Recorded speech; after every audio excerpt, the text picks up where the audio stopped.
welcome back to Camp Conversations Keys to Resilience, the podcast where we speak to frontline professionals in caregiving roles about the sparks that bring them to their work and how they keep that spark alive.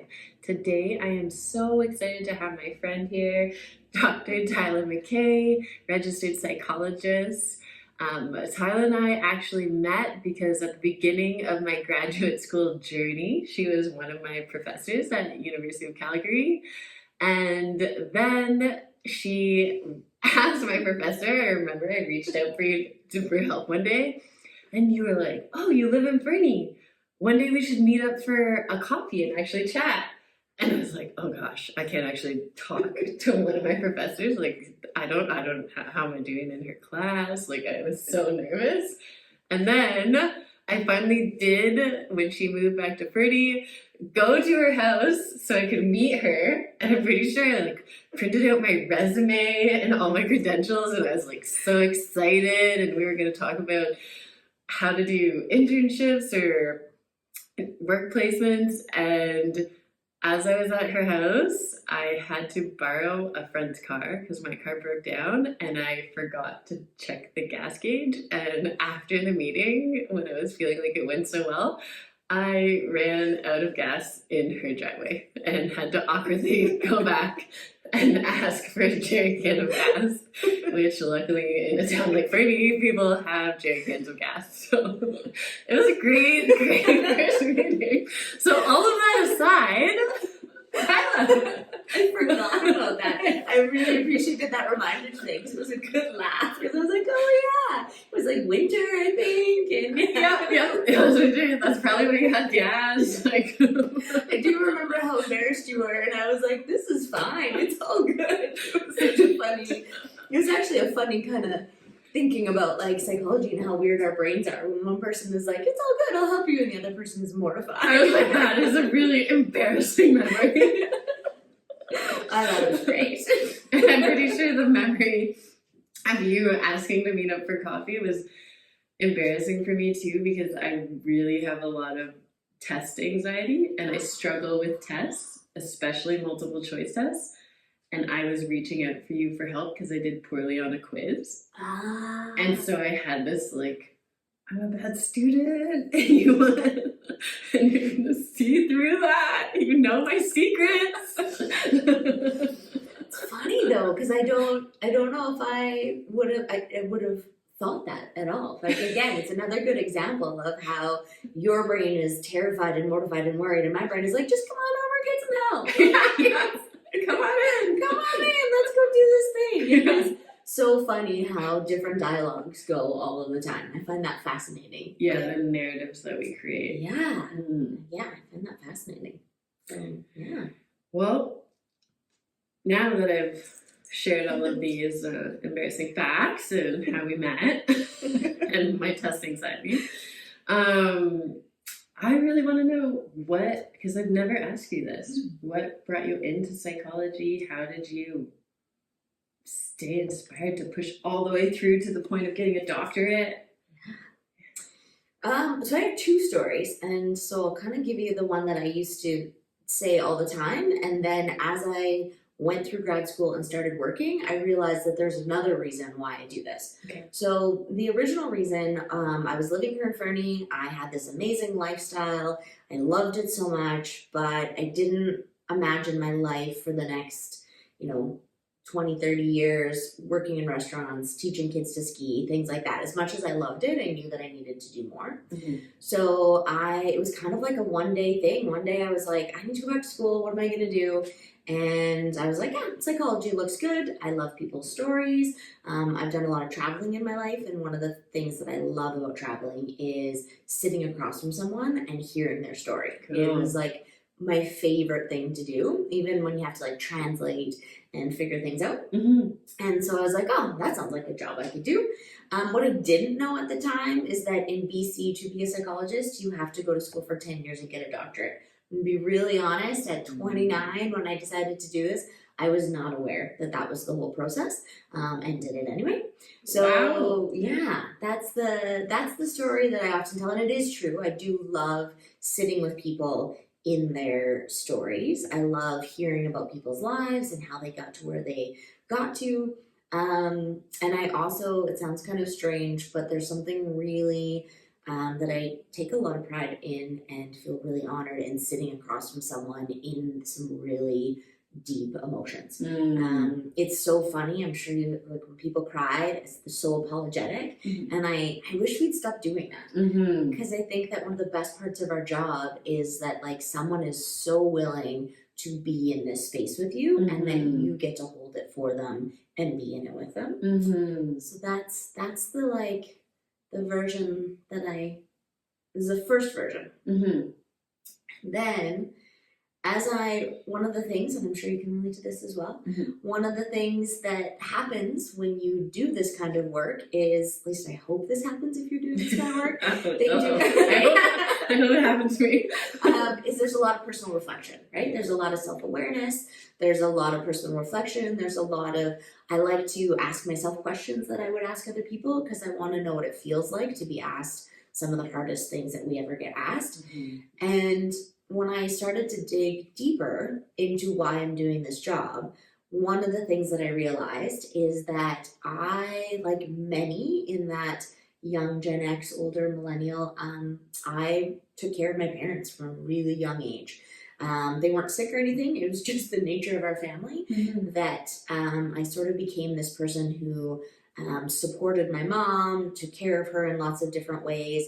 And when I did a lot of my own work, I realized that that was sort of what led me into this. It was like I realized that there was a part of me that was in service to others. And so I made a career out of it. That's the good news. The not so good news is sometimes when you reflect on that, you're like, oh, did I actually think that that's all they had in the world? So in that work, because I also think that if you do this work, you should keep doing your own work with your own psychologist or therapist. Doing that work of, like, being able to do that in my career, but make sure outside of that I know that I have worth and value outside of just being a helper to people. So that's the harder story. Yeah. Thanks for sharing that. Yeah.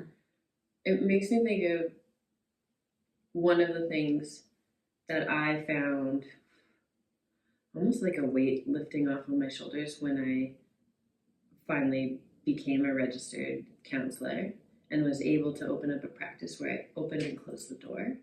That helped me, because it helped me realize that, like you, I have built a lot of my self-worth in helping other people. Yeah.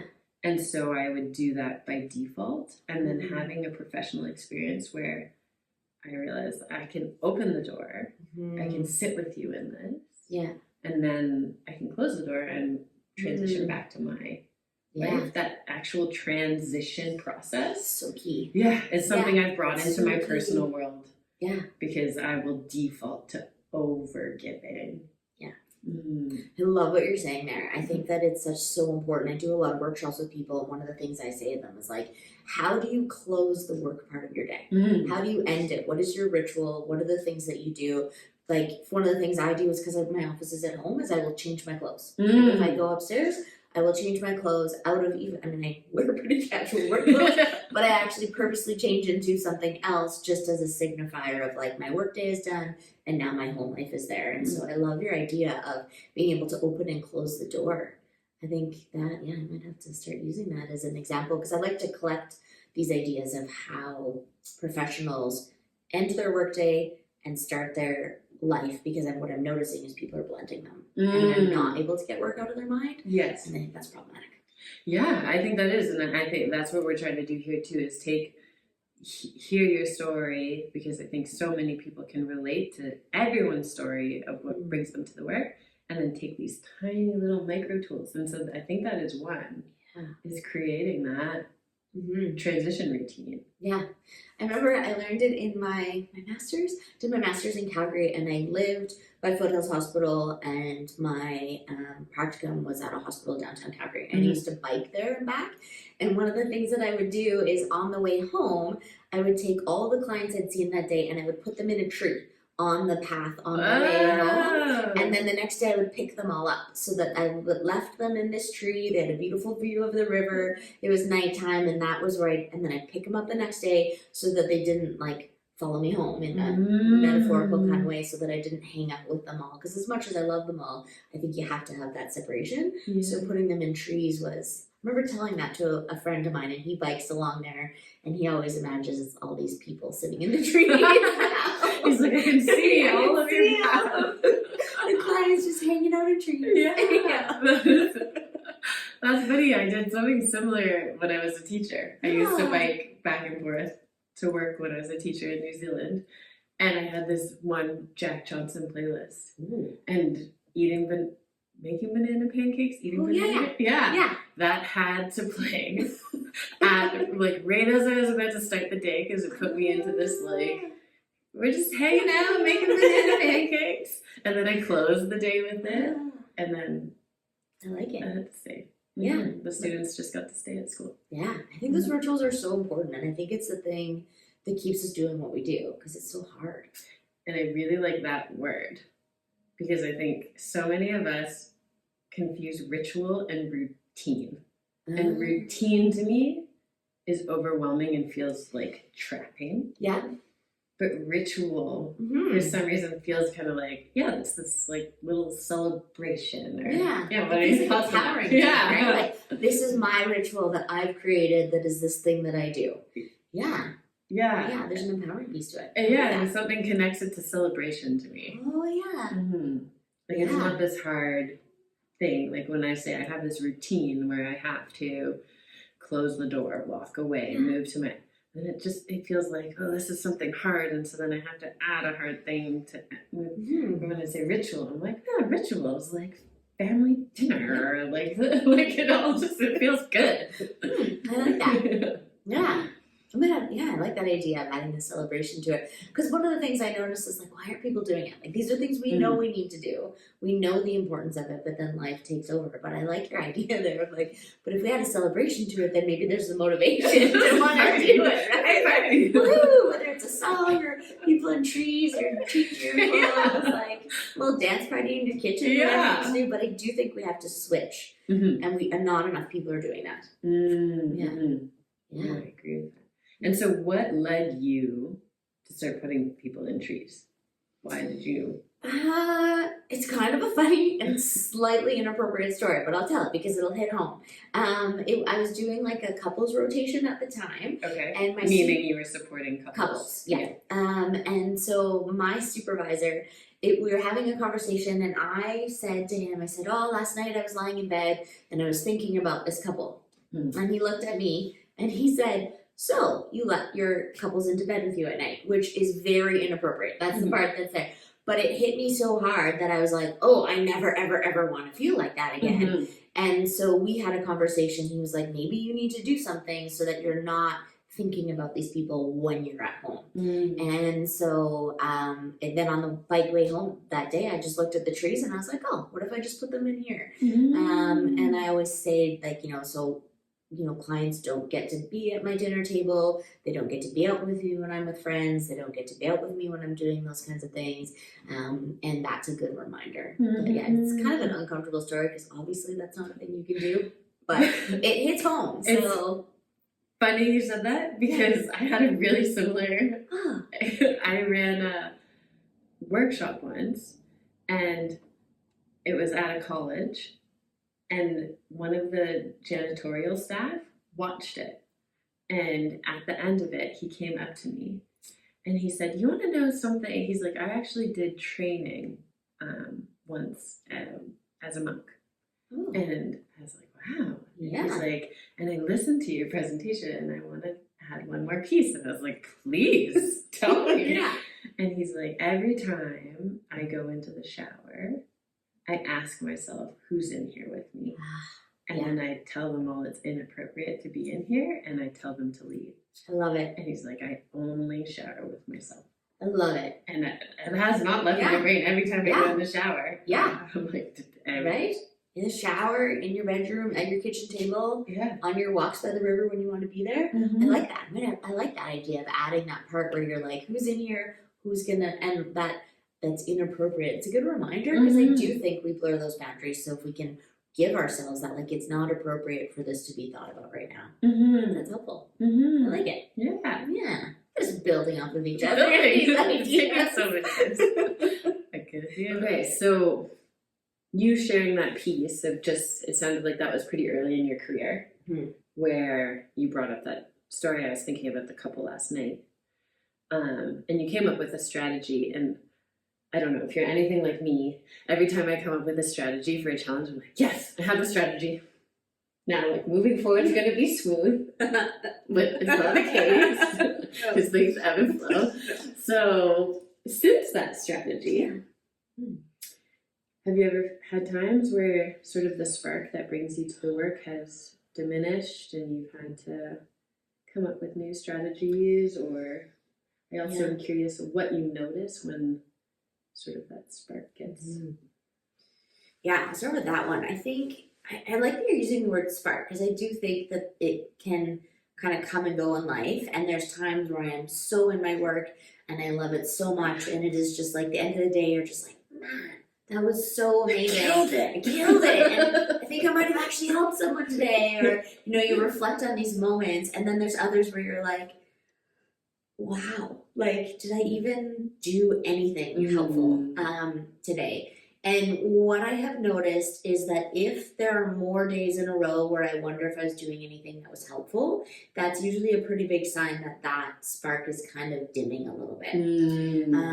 That's a thing that I notice. The other thing that I notice is when I don't want to do things at home around work, like answering emails. Like if my emails pile up and it feels like answering an email is like climbing Everest, that's a really big sign for me. And decision making. Like I'll like do all the things at work, and then at the end of the day, I will stare at my fridge and have no idea what to eat because my brain just can't process it when it gets a little bit tired. So I think those are big ones.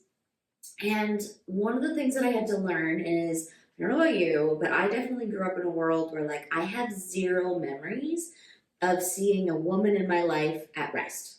Like zero. It was always busy. You always had to do things. When I watched my mom, she was doing this, doing that, running around, all of the women. So the reason I bring that up is that, I'll put it into story because it's easier. So earlier this year, there was a challenging thing that happened in our small town. And because the majority of the work I do is with first responders, healthcare providers, nurses, teachers, firefighters, RCMP, when a challenging event happens, I tend to hear that story 20 different times from 20 different angles.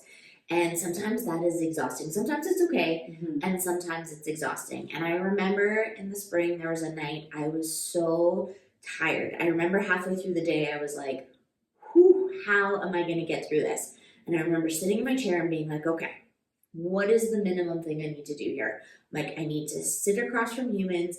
I need to listen to their story. I need to provide some empathy, a couple strategies if that works. But right now, given what we're talking about, empathy, support, and giving people a place to feel is going to be enough for the day. And I was like, I'm not writing any notes. I'm not answering any emails. I'm just doing the minimum that I need to do. And then I remember when the day was done, I walked upstairs, I grabbed the comfiest blanket that I could find, and I just lied on my couch. And I think I stayed there for like 2.5 hours. And circling back to the idea of women not resting, that was so hard for me to learn. Because I spent so much of my life thinking that I always had to be busy. And so learning how to, when you've had those tough days, when we're all human, like there's so many things that happen that we hear that we're totally fine, right? We just like go on with our day and we're okay. When it catches up to you, the thing that I have learned is when my body says, hey, you need to put the comfiest pants you have on, grab the softest blanket, make yourself some tea, sit on your couch, and just let the world fade away. I'm lucky I can do that because I don't have kids in my life. I do recognize with kids that might be challenging, but finding even a version of like, how do I hide away and just stop? Because I really think our brains sometimes just need to like turn off. Yeah. And I really think there's this piece of knowing what your stop is. Yeah. Because sometimes my stop is actually consists of movement. Like my stop is actually some sort of repetitive movement. And I think for a lot, I remember after one of my kids, I went through a really anxious and dipped into depressed stage.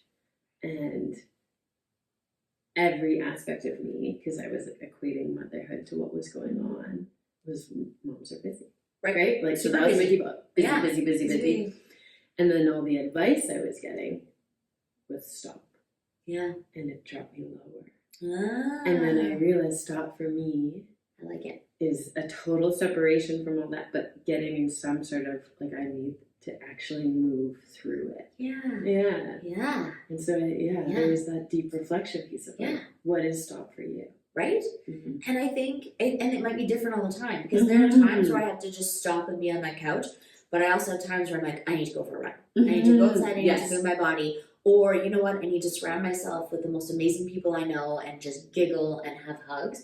So I appreciate what you're saying there, because even for me, there is those different ways of how it looks like. And I think it's important to recognize that it's not going to look the same all the time. And I'm a really big believer that our body knows what it needs. Yes. We just don't listen. You're actually tying this to this thought that I've been developing over years. So, I don't know where I heard this, but I heard something about try, if you're doing a meditation, if you're doing a walk, if you tap into some of your childhood memories where you just felt that sense of peace or calm and total serenity being alone. And this memory came up to me. I have two. One is that there was this huge cedar tree at my grandparents' house, and I would sit in it. And for some reason, there was just such comfort in that memory. And I remember every time I was there, I would take a little piece of the cedar tree, and I had a locket. And I never wanted pictures in my locket or anything. And like, this would be very young. Wow. And I would put a little piece of that cedar tree in my locket. That's so cool. And the other memory, and I recently talked to one of my brothers, and he shares this one with me.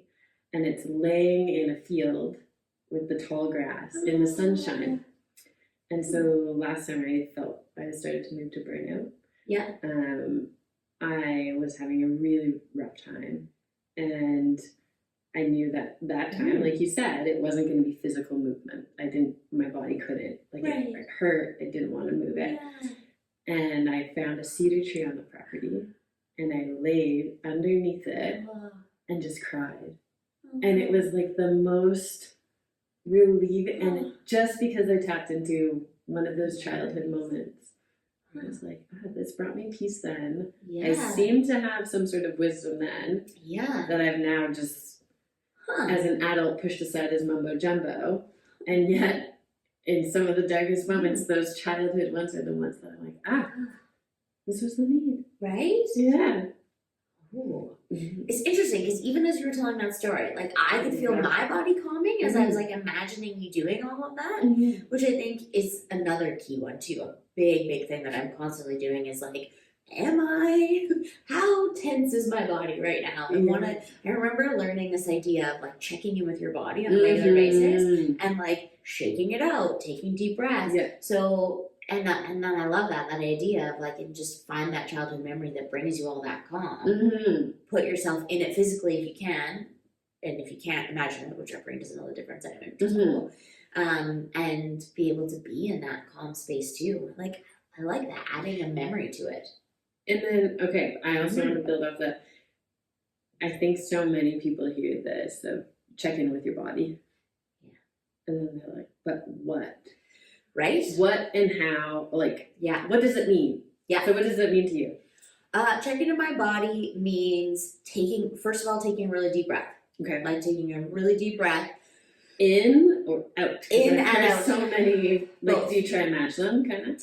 Yeah, in and out. It's like an in and out. And I often do this. My clients they chuckle now because they know when I do this that I'm taking a deep breath, because I teach a lot of breath work around relaxing your body. The other thing is like a head to toe of like, what is actually happening in my body right now, it's always in my shoulders. So there's always like some sort of this, and just trying to find where it is. And then I like the brain piece of reminding ourselves that we are safe and okay in that moment. Because I really think, especially right now in the world, like we're just dysregulated all the time, and our brains are going all of the time and imagining all of these things that are, you know, not good or not safe or feel risky. And so for me, there has to be a mind and body connection. Like your brain has to go, I'm okay, I'm gonna look around, and I'm looking at your beautiful view right now. I see the mountains, I see the trees, I'm sitting with my friend, we're okay. And then pairing that with that whole body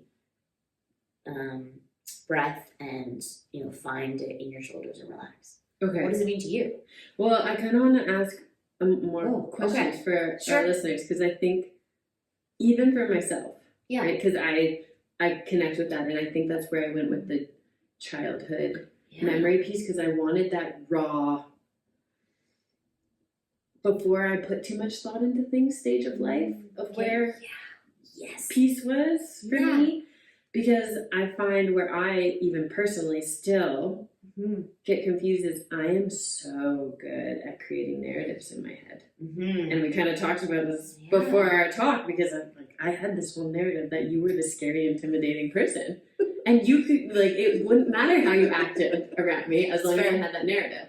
Right? And so sometimes I can get stuck in the mindset of this is stress and overwhelming. Sometimes I can create the nothing is actually phasing. And I can get lost in my sort of logic brain, which is where I love this, like, the body piece. Because I can't actually get lost in that one. Like, I can create a I'm doing fine narrative in my head, and I can't poop for days. Right? And I'm like, I can't. That's off. I wonder if it's like practice, because I feel like, so a lot of this work that I learned was probably 7 or 8 years ago, and I feel like over time, again, we're going to come back to ritual, because I feel like I've developed this ritual where it's like, in my brain, I'm like, hey, I'm safe, everyone around me is safe, we're all okay. And where I use this a lot is not like, it's not usually in a physical danger scenario. It's like, I just had this conversation with someone, and I'm pretty sure they think I'm the biggest idiot, or they don't like me, or I'm just not a likable person. Those are the moments, and I'm going to actually steal from you, because now I'm like, in that moment, it would be so great to be thinking about, like, hey, when you were a kid, when could you wrap yourself up around with that moment where you were truly loved? Because we all know that a lot of that develops from the times in our life when we weren't. So I like your idea of like finding that to add to it. So there's that ritual of like in your brain, taking that deep breath. And then for me, I do love like Kirsten Neff's compassionate hand, because I feel like it's a grounding thing to remind myself, like this to me signals to my brain after all these years that I need to be in as relaxed position as possible. And what did this for me is a reminder, if I'm hearing 20 people's stories every week, I know that my brain is taking all those in unless I'm in a relaxed body. So for me, I have to do it all day long. And then I think, okay, so if I'm doing it at work, do I also not need to do this in my personal life so that I'm walking around?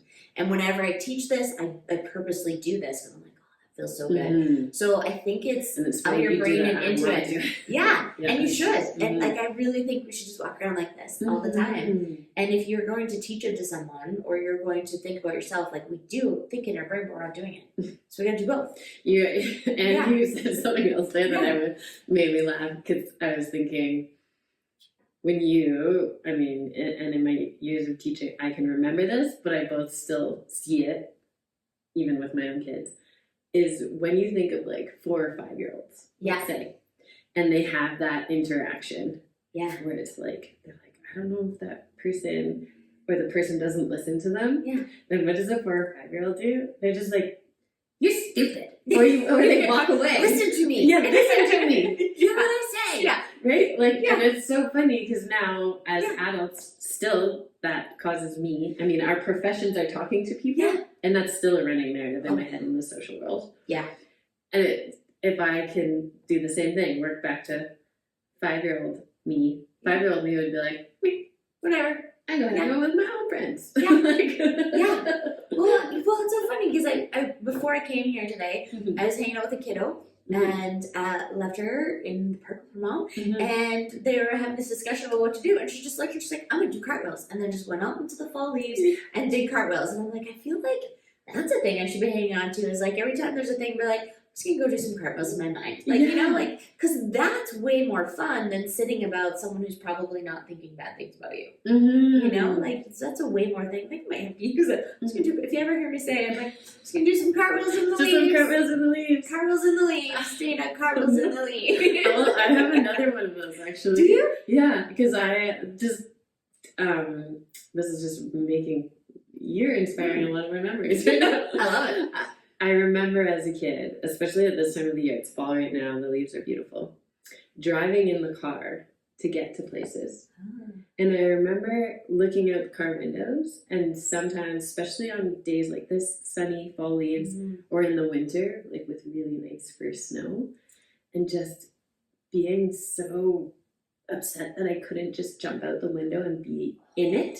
And I just wanted to get into it, and I hated being separated by that window, and just be in it. And just moving so quickly down the highway, and that's still something I ask myself.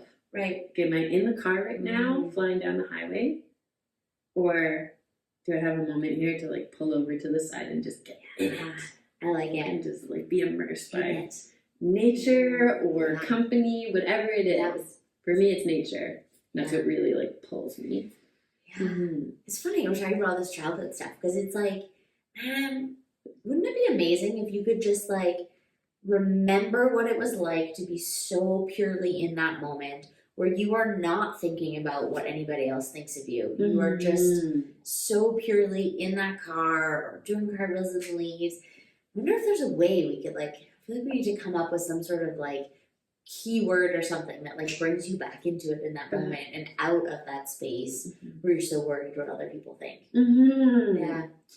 And maybe that is part, I mean, for me, I find meditation in general very intimidating.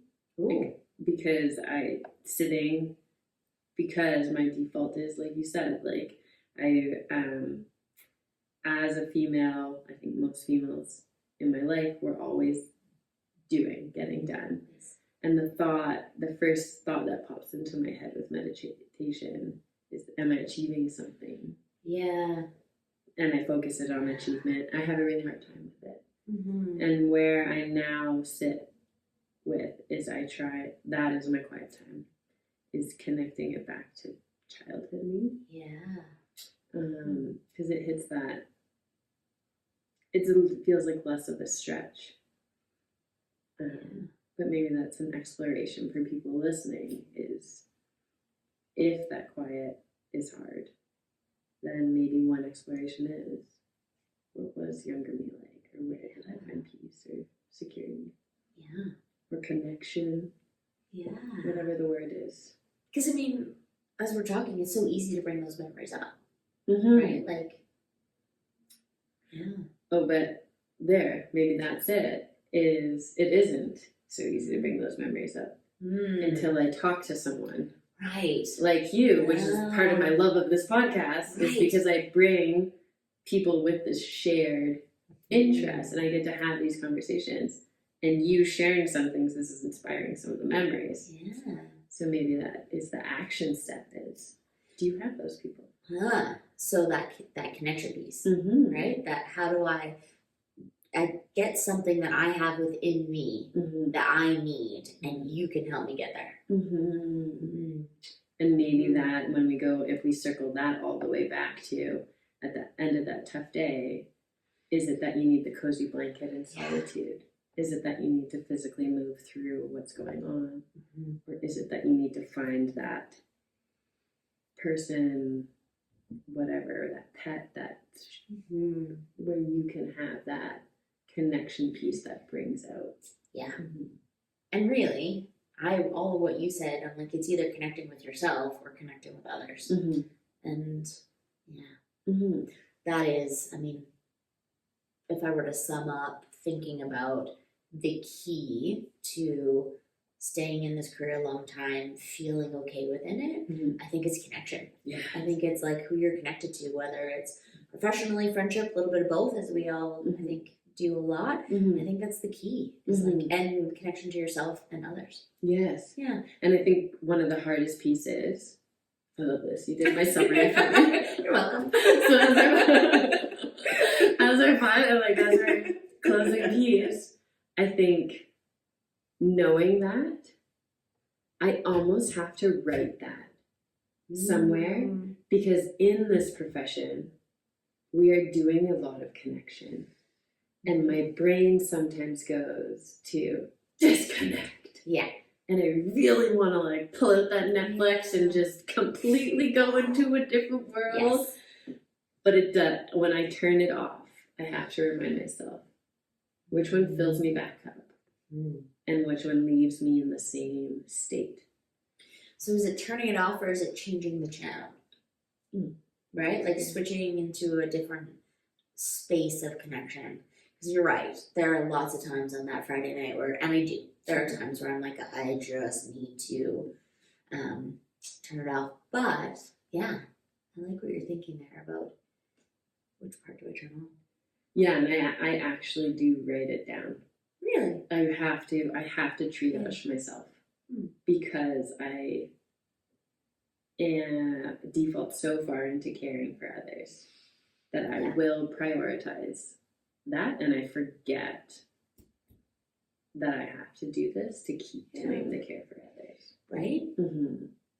Yeah. And so I have to have the visual reminder as well. It's a good idea. Yeah.